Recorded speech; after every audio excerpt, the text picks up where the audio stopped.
United Nations, UN Secretary-General Antonio Guterres said Friday the coronavirus pandemic keeps unleashing a tsunami of hate and xenophobia, scapegoating and scare-mongering, and appealed for an all-out effort to end hate speech globally. The UN chief said, anti-foreigner sentiment has surged online and in the streets, anti-Semitic conspiracy theories have spread, and COVID-19-related anti-Muslim attacks have occurred. Guterres said migrants and refugees have been vilified as a source of the virus, and then denied access to medical treatment. With older persons among the most vulnerable, contemptible memes have emerged suggesting they are also the most expendable, he said.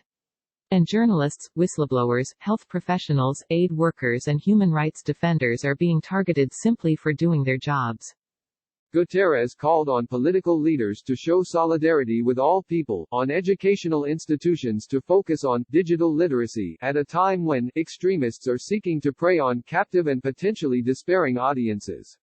He called on the media, especially social media, to remove racist, misogynist and other harmful content, on civil society to strengthen their outreach to vulnerable people, and on religious figures to serve as models of mutual respect.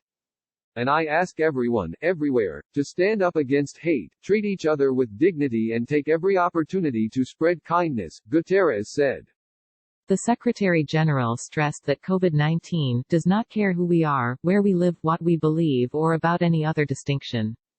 His global appeal to address and counter COVID-19-related hate speech follows his April 23 message calling the coronavirus pandemic a human crisis that is fast becoming a human rights crisis.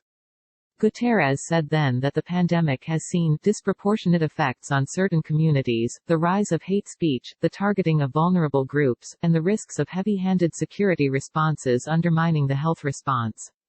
With rising ethno-nationalism, populism, authoritarianism and a push back against human rights in some countries, the crisis can provide a pretext to adopt repressive measures for purposes unrelated to the pandemic, he warned. In February, Guterres issued a call to action to countries, businesses and people to help renew and revive human rights across the globe, laying out a 7-point plan amid concerns about climate change, conflict and repression.